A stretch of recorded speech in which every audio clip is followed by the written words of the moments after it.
What's up, everybody? I'm Lita. You gotta forgive me for being so overly enthused today.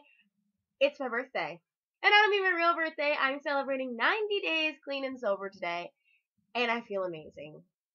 How did you do it, Shalita? I'm glad you asked. With a lot of help, and a lot of amazing people, and you, and Jesus, and I can't even tell you. All I know is I couldn't have done it on my own. I had to surrender my attitude, my thoughts, my plans, my actions. My whole life had to change. I couldn't just change one thing. It's funny because we wonder, I don't want to do this addiction anymore, but I just don't get why I can't. And I was that person. I was like, I don't even like it anymore. It's not even fun. Why do I keep putting myself through this? Why do I keep going back? And I could have this, but instead I have this. And I realized it's because I wouldn't surrender everything. I only surrendered some things. So for those of you out there that are still suffering, ask yourself, do you still have the same friends you had when you were using? Same boyfriend? Do you still go to the same places?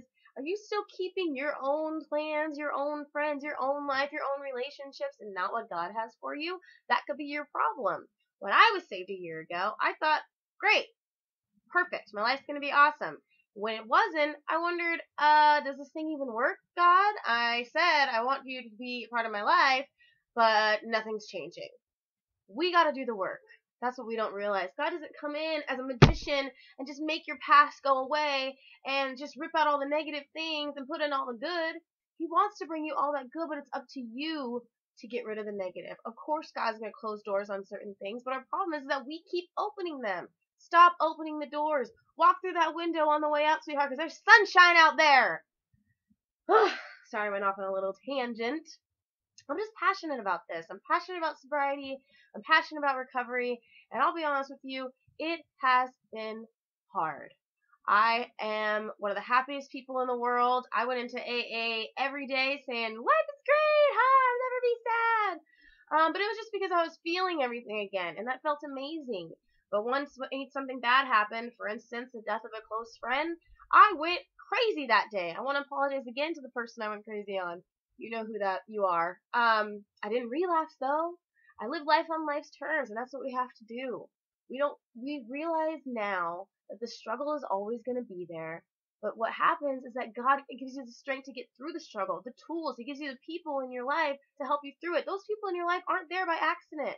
All those people I met in jail, in treatment, in AA, at church, all my family, all my friends, everyone that's just rooting for me out there, even for the people who aren't, you all serve a purpose in my life, and we all serve a purpose in each other's. So use those people. Even if you're proving somebody wrong, use it. It's amazing. We can only do two things in life. We can prove people wrong, we can prove people right. You make that decision.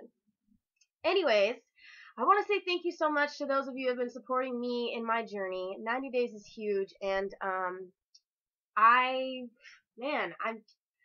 just myself again, and that's it. That's what it really boils down to. It's not about becoming a totally new person. It's just about taking all those things that I put in, all the hurt that I held onto, all the anger, all the resentments, all the shame and all the guilt, allowing God to remove that from me because that's all He wants for us, and just becoming the person you were meant to be in the first place. Like it or love it, hate it or love it. That was weird. I didn't really give you a good choice. Hate it or love it, this is who I am. So, anyways, thank you guys. A Sober Truth has reached so many different cities and so many different people. I've had a few people tell me that they're clean because of the blog. They're rooting for me, and they just see a little glimmer of hope. And because of that, that keeps me sober too. I use you guys just as much as you can use me, and we're all in this together. And if you need to reach out to anyone, reach out to me. If you're in a different city, reach out to me anyways, and we can work together to find the people you need in your city. We can't do this by ourselves. I could never have done this by myself. You guys are amazing. Thank you so much.